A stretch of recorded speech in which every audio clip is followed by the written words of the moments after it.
विधानसभा क्षेत्र के विधायक आरिफ मसूद ने प्रेस कॉन्फ्रेंस कर कहा कि परिवारवादी इस्लाम धर्म का अनुयायी होकर धर्म निरपेक्षता मूल्य में भरोसा रखता है तथा भोपाल मध्य विधानसभा सीट विधानसभा सदस्य होकर विधायक है एवं देश के संविधान में विश्वास रखते हुए सदैव देश में व्याप्त जाति धर्म जवान क्षेत्र आदि के बंधनों से ऊपर उठकर देश को एक सूत्र में बांधने के लिए प्रयासरत रहा है।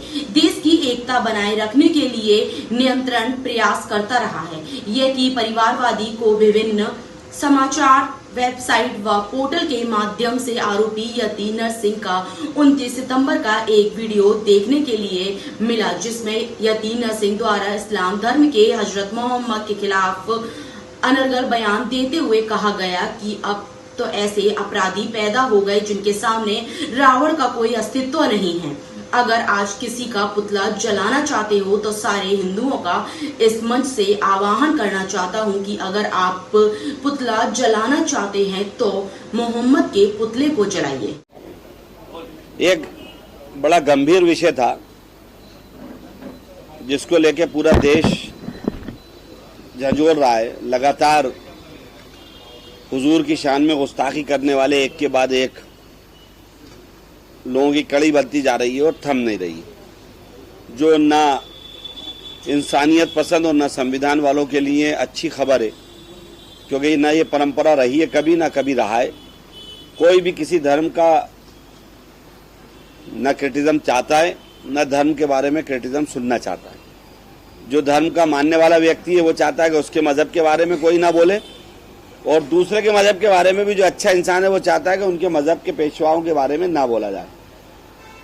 आपने देखा होगा कि मैंने कमिश्नर भोपाल को आज से लगभग 4 दिन पहले एक ज्ञापन दिया और कहा था कि इस पर मुकदमा दर्ज होना चाहिए। उन्होंने मुझे कानून का हवाला देकर कहा था कि हम इस पर इन्वेस्टिगेशन कराएंगे, अभी एफआईआर आज नहीं कर सकते। 4 दिन इंतजार करते करते हो गया।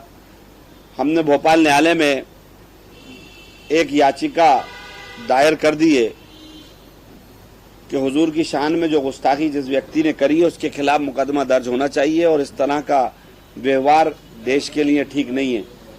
उसकी सुनवाई इसी महीने 21 तारीख को भोपाल न्यायालय में होना है।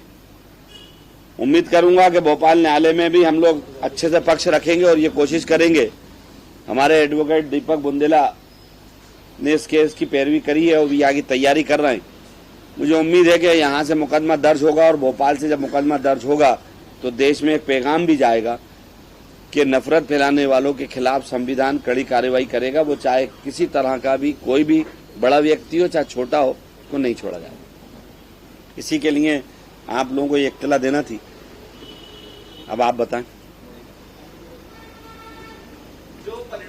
देखिए, बात बड़ी गंभीर है और सोचना चाहिए। पार्टी नेता निश्चित रूप से जो वहां पर काम कर रहे थे वो जरूर सोचेंगे और कार्यकर्ताओं का मनोबल गिरता है। इस तरह के परिणाम आ जाने से कार्यकर्ता थोड़ा सा हताश होता है, लेकिन फिर भी अगर गठबंधन की एकता रहती है तो हम समझते हैं कि हमारा वोट बैंक वहां बड़ा है। हम सीटें ना ला पाए, लेकिन पिछली बार से हम लोगों का वोट बैंक कई परसेंटेज बढ़ा है, लगभग 5% का इजाफा हुआ है पिछली बार की तुलना में।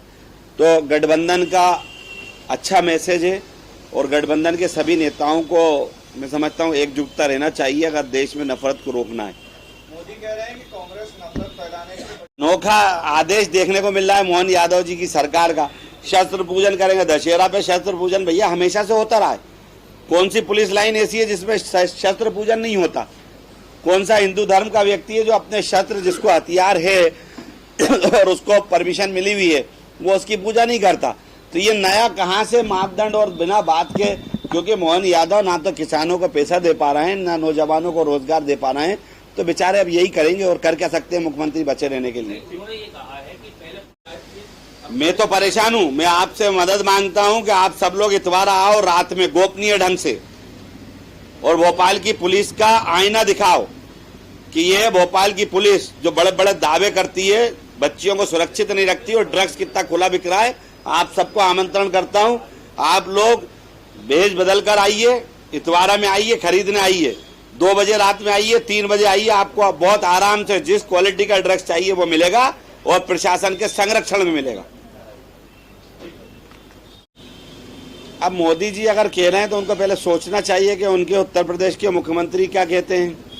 उनके कृषि मंत्री जब मध्य प्रदेश में थे तो खोद दूंगा, गाड़ दूंगा, ये शब्द किसके थे। तो ये अराजकता और नफरत फैलाने वाले शब्दों का बयान भारतीय जनता पार्टी के नेता करते हैं। कांग्रेस के कोई नेता ने कभी इस तरह का बयान न दिया है, न कभी कांग्रेस के नेता ऐसे बयान देना चाहते हैं। अरे भाई, ये मानते हैं कि हुड्डा और शैलजा एक